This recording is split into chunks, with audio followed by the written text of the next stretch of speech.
Hello everyone, welcome back to the Kookalee Bushcraft channel. So I'm at Dane Meadows, which is just outside of Holmes Chapel in Cheshire in England, and yeah, I'm just having a quick look round. It's an area I used to be familiar with, I've not been to for a very long time.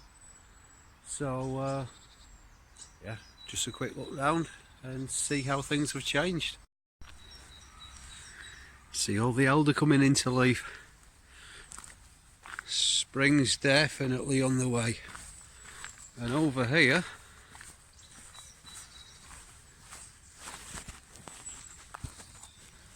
so this is Ramson's wood garlic. Absolutely tons of it. So another couple of weeks and it'll be flowering and ready to harvest. Not that we can't eat it now, perfectly edible now. Not that one though, that's lords and ladies. That's poisonous. I have done a video about all of these plants about this time last year.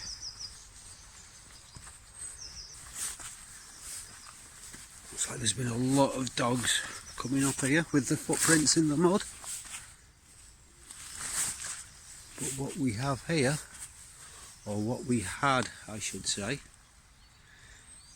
yeah, you see those holes?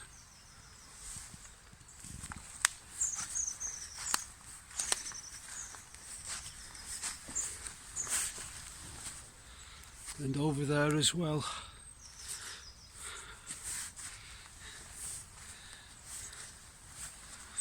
Yeah, so this used to be a badger set. The holes are all very closed up now.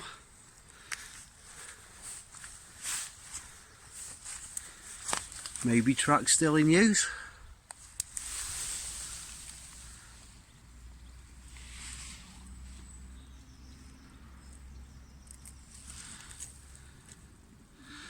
And that looks like a badger print to me. Can't quite make out 5 toes. The shape of the pad.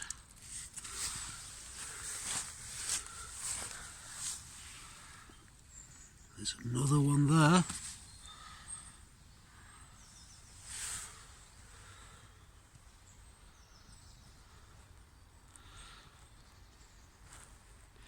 You can see quite a well-walked trail over there. So over in that direction there did used to be another badger set. They do sometimes, one group of badgers can have more than one set that they use at different times. Last time I came here, or the last few times, there's been no activity in this set for a lot of years. And I don't believe there has in the other either, unless that's changed a little. But yeah, that's definitely not been used in a very long time now. Yeah, I used to see badgers here on quite a regular basis. I used to actually come looking for them, looking for badgers and looking for otters. I used to also come running in these woods in the morning, and yeah, I used to quite often see badgers here, but I think there's a lot less activity now. And what happened to these sets, I've got absolutely no idea. So, DVW, that's the Dane Valley Way. And it follows the whole length of the river. I think it took me 3 days to walk it when I did it a lot of years ago. And this is also fairly new. When I say fairly new, it's probably about 15 years old, but you know, when I used to come here looking for badgers and whatever, that wasn't here. But nice spot for a bench. Nice view. You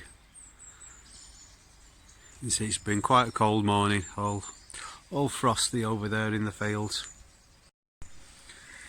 And this is the river. So there's quite a lot of rainbow trout in there, introduced of course.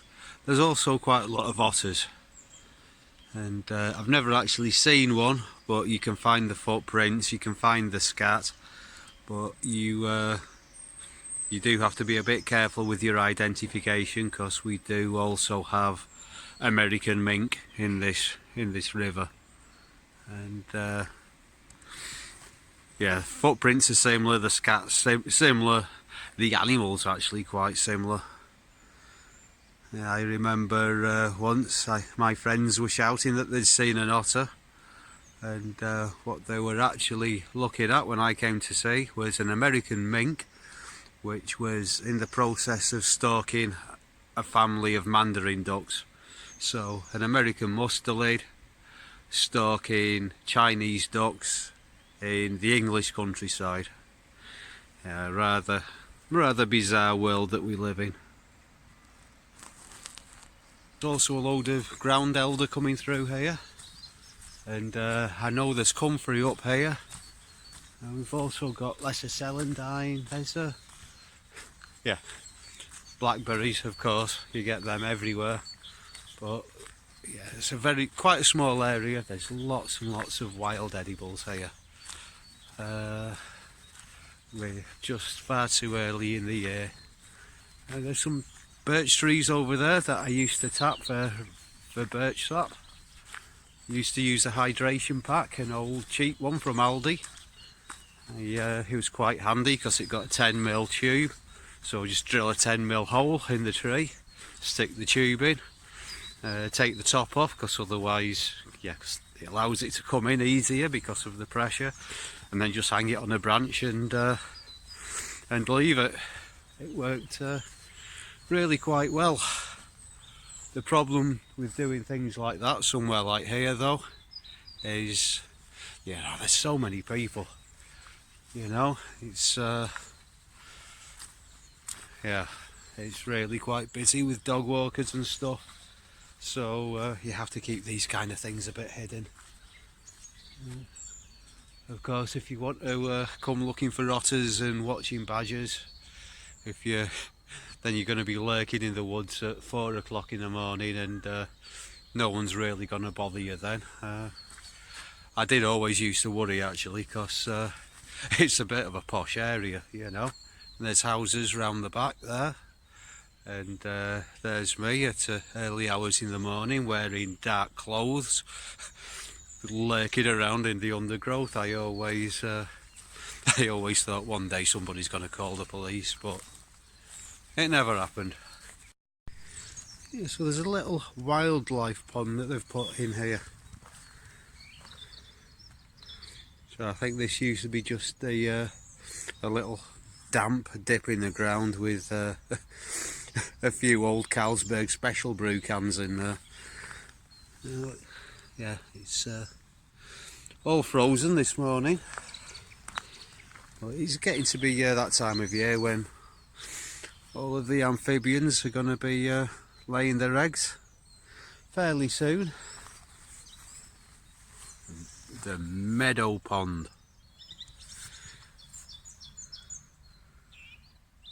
So that's what we have in here apparently.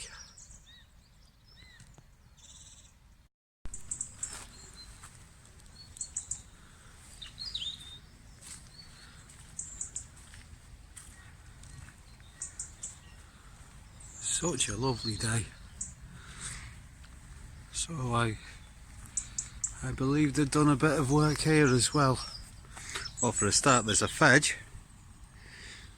So they've planted willow.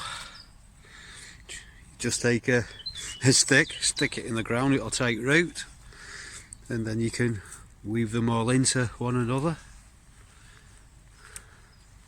And there did used to be like a bird hide here, a little screen.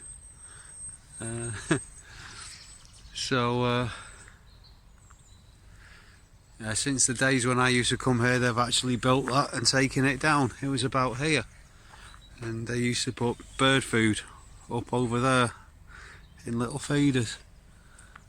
Wow. That's something they've given up on then.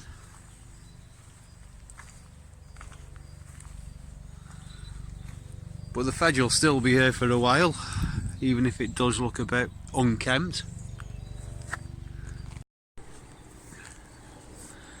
So I think at some point in time, probably round about 15 years ago, they've set this place up as some kind of a educational nature trail kind of a thing. And yeah, obviously the bird hide's gone, but everything else is still here.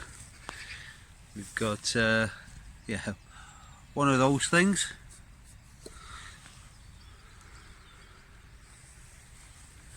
And lots of little sculptures. The paths have all been improved.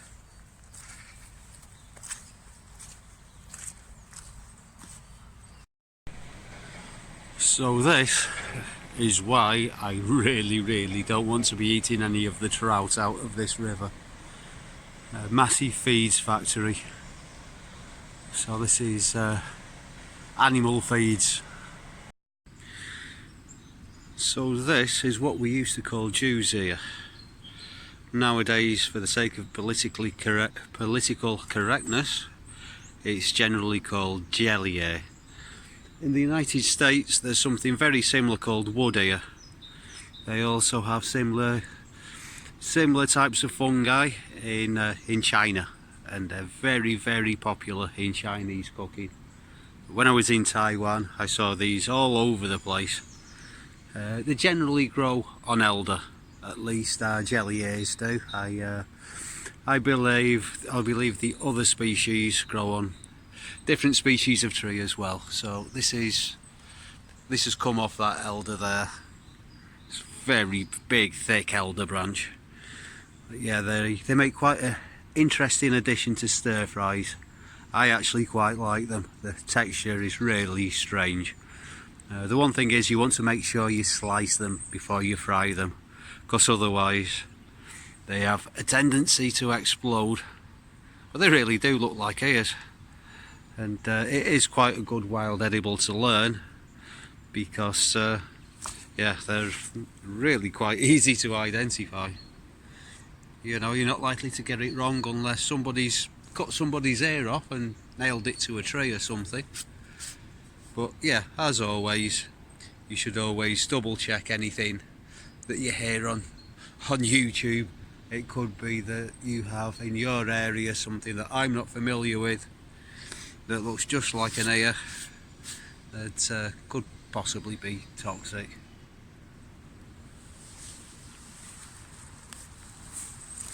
More lords and ladies coming into flower soon.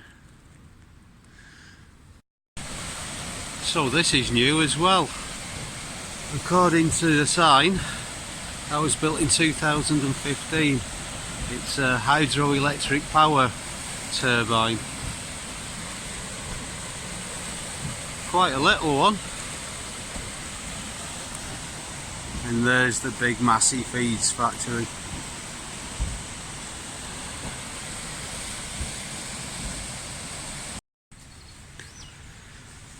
Well everyone, thanks for joining me. To be honest, what I'm doing here, I'm just waiting for a bus.